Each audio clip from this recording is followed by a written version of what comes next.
There is a version of your life you have never lived. Not because it was taken from you, not because the circumstances were wrong, but because somewhere along the way, you decided, quietly, almost without noticing, that you were not the kind of person that version of life belonged to. That decision didn't announce itself. It arrived slowly, dressed as realism, as humility, as common sense. And by the time it settled in, it had become so familiar you stopped calling it a choice at all. You started calling it just the way things are. David Schwartz spent years studying that moment. Not the dramatic failures, not the catastrophic losses, the quiet ones, the ones that happen inside a person before anything happens in the world. And what he found disturbed him in a way he couldn't leave alone. The difference between the people who built extraordinary lives and the people who didn't was almost never talent, almost never intelligence, almost never opportunity in any objective sense. The difference was something far more unsettling. It was the size of the world they allowed themselves to imagine. Think about that for a moment. Not the size of their ambition, the size of their imagination. Because ambition without imagination is just restlessness. What Schwartz kept encountering was something deeper, a kind of psychological ceiling that most people never question, never see, and never escape. And the ceiling wasn't made of circumstance, it was made of thought. This is where the book begins. Not with strategies, not with morning routines or productivity hacks. It begins with a proposition so simple it sounds almost insulting at first. The size of your thinking determines the size of your life. And if that sounds like something you've heard before, if it sounds like a bumper sticker or a motivational poster, stay with this. Because what Schwartz actually means is far more precise, far more ruthless, and far more personal than any slogan could contain. He starts with excusitis. He names it like a disease because he believed it functioned like one. The habit of manufacturing explanations for why the life you wanted is not available to you. Health excusitis, age excusitis, intelligence excusitis, luck excusitis. Each variety has its own internal logic. Each feels, from the inside, like honest self-assessment. And each one, Schwartz argued, is a kind of slow suicide of potential. Here is where it starts to get uncomfortable. Because he wasn't writing about people who had given up visibly. He was writing about people who were still trying, still working, still moving, still caring, but who had quietly decided in advance how far any of it could go. People who were ambitious in a careful way. Ambitious within a radius they had already accepted as the limit of what was possible for someone like them. The person who says, "I'd love to do that, but I'm not really the type." The person who starts sentences with, I'm just a regular person, I'm just not that smart, I'm just being realistic." That qualifier, that word just, Schwartz would have recognized immediately. It is the sound of a ceiling being constructed in real time. And here is the reversal that makes this book difficult to dismiss. He never said the obstacles weren't real. He never pretended that health, age, background, and circumstance don't matter. What he argued was that the way you think about those obstacles determines whether they become reasons or excuses. And that distinction, the line between a reason and an excuse, is not drawn by the obstacle, it is drawn by you, which means it can be redrawn. But how? That's the question Schwartz spent the rest of his work trying to answer with real precision. And his first answer is one that most people resist. You have to believe more, not feel more, not want more, believe more. Specifically, believe more about your own capacity, your own worth, and your own right to occupy significant space in the world. He was explicit about this. Belief is the thermostat that regulates human achievement. Not the thermometer, that just reads the temperature. The thermostat sets it. And most people, without ever consciously deciding to, have set theirs low. Now think about where that setting comes from. Think about the early messages, the comparisons, the corrections, the moments when enthusiasm was met with skepticism or kindness was laced with warning. Think about how many times someone you trusted, someone who loved you, translated their own fear into advice about what was and wasn't realistic for you. They weren't trying to diminish you. They were trying to protect you. But protection and limitation can wear the same face. Schwartz had a specific prescription for this. He called it the development of a success-oriented mindset, but what he meant was something you could practice concretely. He meant looking for evidence that larger things are possible, actively and deliberately, in the same way that most people unconsciously look for evidence that they're not. Because here's what the mind does quietly, constantly, and without asking your permission. It confirms what it already believes. Feed it small expectations, and it will find proof everywhere that small is what you deserve. Feed it larger beliefs, even tentatively, even skeptically, and it begins to locate a different kind of evidence. This is not the law of attraction. This is psychology. Attention is selective. What you believe to be possible shapes what you notice, what you pursue, what you ask for, how you present yourself, and how you respond when things don't go as planned. Two people in the identical situation will extract entirely different experiences from it based solely on the frame through which they're looking. Which brings us to one of the most quietly devastating ideas in the entire book. Schwartz observed that average people tend to study failure. They study what went wrong, what's hard, what other people got wrong, what could go wrong for them. And they call this learning. They call this being realistic. But what they're actually doing is building an increasingly detailed map of a world they don't want to inhabit. And then they wonder why they keep arriving there. The extraordinary people he studied did something different. They studied success. Not to copy it mechanically, but to understand the thinking behind it. To learn how people thought their way into outcomes that looked, from the outside, like luck or talent. They were obsessed with the internal architecture of achievement, the beliefs, the habits of mind, the ways of interpreting setbacks, not just the external results. There's something that gets missed constantly in the way people talk about success. They focus on what successful people do. Schwartz was arguing that the real leverage is in how they think, because actions follow thoughts. Strategy follows belief. And the quality of your decisions in any given moment is a direct function of the quality of the mental environment you've built around yourself. He was specific about this mental environment. The people you spend time with, the information you consume, the internal dialogue you allow to run, the way you talk about yourself and your work when no one is watching. He believed, and this is one of the ideas that resonates most deeply once you sit with it, that your thinking is largely a product of your environment, which means that to change how you think, you often have to change where you think. Who you think alongside. What you allow to occupy your attention between the moments that matter.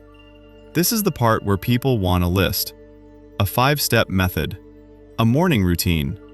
And Schwartz understood that impulse, which is why he gave concrete practices, but always anchored in a deeper principle. The practices are not the point. The point is what the practices are trying to create, which is a mind that genuinely and viscerally expects good outcomes. Not hopes for them, expects them. And then he does something unexpected. He turns to the body. He noticed that highly effective people had a particular relationship with their physical presence, the way they walked into rooms, the directness of their eye contact, the volume and certainty of their voice, the way they carried themselves through space. And what he argued, carefully, specifically, was that this wasn't performance. It wasn't confidence theater. It was the outward expression of an internal state, and critically, it was also a cause of that state, not just a consequence. This is a loop that doesn't get enough attention. How you hold your body shapes how you think. How you think shapes how you hold your body. Most people wait to feel confident before they begin to move like it. But Schwartz was pointing at something the research would later confirm. The feeling often follows the movement, not the other way around. If you sit like someone who is defeated, if you speak like someone who expects to be dismissed, if you occupy space like someone who isn't sure they're allowed to be there, you will think like that person. You will make decisions like that person. And so you will get outcomes that confirm the belief. Walk faster. Sit at the front of the room. Speak in a voice that expects to be heard. These sound trivial. They sound like shallow advice. But Schwartz was making a deeper point. He was saying that the way you move through the world is also the way you signal to your own nervous system what world you believe yourself to be in. And that signal shapes everything downstream. Here is where we need to stop for a moment, because everything described so far has been building toward a question that is harder than any of the answers. Why do most people, smart, capable, well-intentioned people, never change? Not because they don't encounter the right ideas. Many of them do. Not because they don't understand them. Most of them understand perfectly. So why does understanding alone almost never produce transformation? Schwartz knew this problem intimately, and his answer was both simple and uncomfortable. He said that knowing is not the same as believing, and believing is not the same as acting, and acting consistently is not the same as becoming. And the gap between each of those stages is not crossed by information. It is crossed by repetition, environment, and the slow accumulation of different choices, most of which feel almost too small to matter. What does the small thinking person actually sound like? What do they say when a big opportunity presents itself? They say, "I'll think about it." They say, "Let me do some more research." They say, "I want to make sure I'm ready." And none of those are lies, but they are also, often, forms of avoidance dressed in the language of preparation. The moment for which you are waiting to feel ready is not coming. Readiness, Schwartz kept insisting, is not a feeling that arrives before action. It is a feeling that action produces. He told story after story of people who had spent years preparing to begin, acquiring credentials, building savings, waiting for circumstances to align. And in nearly every case, the people who moved, imperfectly, incompletely, with less information and fewer resources, outran the people who waited. Not always, but consistently enough to constitute a pattern that deserved serious attention. The word he used was action, but the quality he was pointing at was something more specific. He called it initiative, and he distinguished it from busyness. Busyness is activity-oriented toward maintaining the present. Initiative is action-oriented toward creating something that does not yet exist. And the person who has developed a habit of initiative, who moves toward uncertainty rather than waiting for it to resolve, experiences a fundamentally different quality of life. Not just in outcomes, in the sense of agency, in the feeling of being an author of their experience rather than a character in someone else's story. This brings up one of the most psychologically rich sections of the book. The idea of environment, not the physical environment, but the social and mental one.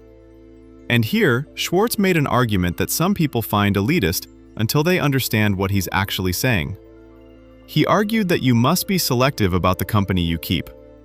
Not because some people are less valuable as human beings, but because thinking is contagious. The mental climate of the people around you infiltrates your own whether you want it to or not. Spend enough time with people who traffic in impossibility, who collect reasons why things can't be done, who measure success defensively, who mistake cynicism for intelligence, and you will find your own thinking slowly reorganizing itself around those assumptions. Not because you're weak, because you're human. Because the mind takes its cues from the environment it inhabits. The reverse is equally true. Spend time with people who think at a larger scale, who treat problems as navigable rather than terminal, who speak about the future with curiosity rather than dread, and something begins to shift. It's not inspiration in the shallow sense, it's calibration. You start to recalibrate what's normal, what's possible, what a person like you might actually do. Schwartz was specific about seeking out those people intentionally, even uncomfortably, especially uncomfortably. Because the discomfort of being the smallest thinker in a room of larger thinkers is precisely the discomfort of growth. The comfort of being surrounded by people who confirm your limitations is precisely the comfort of standing still. And then he turns to something that catches people off guard in a book about ambition: the power of being genuinely interested in other people, of listening with real attention, of making others feel their importance rather than asserting your own. This wasn't soft. This wasn't peripheral. Schwartz considered it one of the central mechanisms by which large thinkers, built the conditions for large outcomes.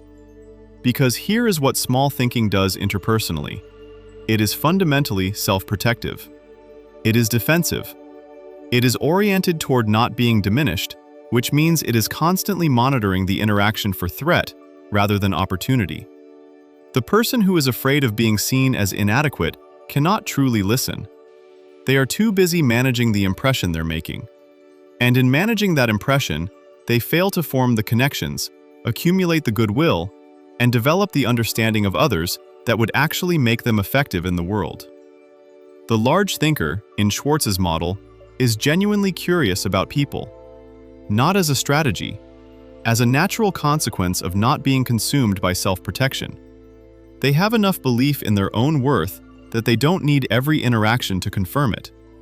And that freedom, the freedom from the constant need for external validation, opens a kind of spaciousness in their attention that other people feel immediately.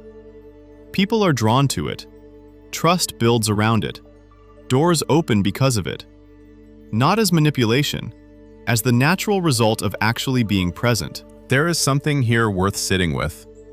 The person who needs to be seen as important rarely becomes important. The person who is genuinely focused on contributing, on solving real problems, on adding real value, on making the people around them better, tends to accumulate the kind of reputation that makes importance irrelevant. They have something more durable. They have significance. That word, significance, returns us to where this began, to the version of your life you have never lived, and to the question of what exactly stands between you and it. Because by now, Schwartz has been very clear about what it isn't. It isn't the absence of resources. It isn't the presence of obstacles. It isn't bad luck or poor timing or the wrong family or the wrong starting point. It is the size of the mental world you have chosen, consciously or not, to inhabit. And here is what makes that both terrifying and electrifying at once. If the limitation is internal, if it lives in the thinking and not in the circumstances, then it can be changed. Not easily, not instantly, not without discomfort or discipline or the strange grief that sometimes accompanies letting go of a smaller version of yourself you have been protecting for a very long time, but it can be changed. Schwartz had a phrase he returned to throughout the entire book: think big. And it sounds, on the surface, like encouragement, like a pep talk. But by the end, if you followed him carefully, you understand that it is something far more serious than that. It is a description of a cognitive practice that determines the entire trajectory of a human life. Think big doesn't mean be delusional. It doesn't mean ignore reality. It means refuse to accept the smallest available interpretation of your situation, your potential, or your future. When something goes wrong, the small thinker asks, "What does this say about my limitations?" The big thinker asks, "What does this teach me about how to move forward?" When an opportunity appears, the small thinker asks, "Am I qualified enough for this?" The big thinker asks, "How do I become the person this requires?" Same situation, entirely different trajectory. This is not a personality trait. That is the final point Schwartz drives home with the most urgency. It is a skill. It is developed. And it is available to you not because you have some hidden talent or special circumstance, but because it is a choice that can be made, and then made again, and then made again, until gradually, almost imperceptibly, the person who makes that choice begins to look exactly like the version of yourself you have always suspected was in there, waiting. The question is not whether that version exists. Schwartz never doubted it for a moment.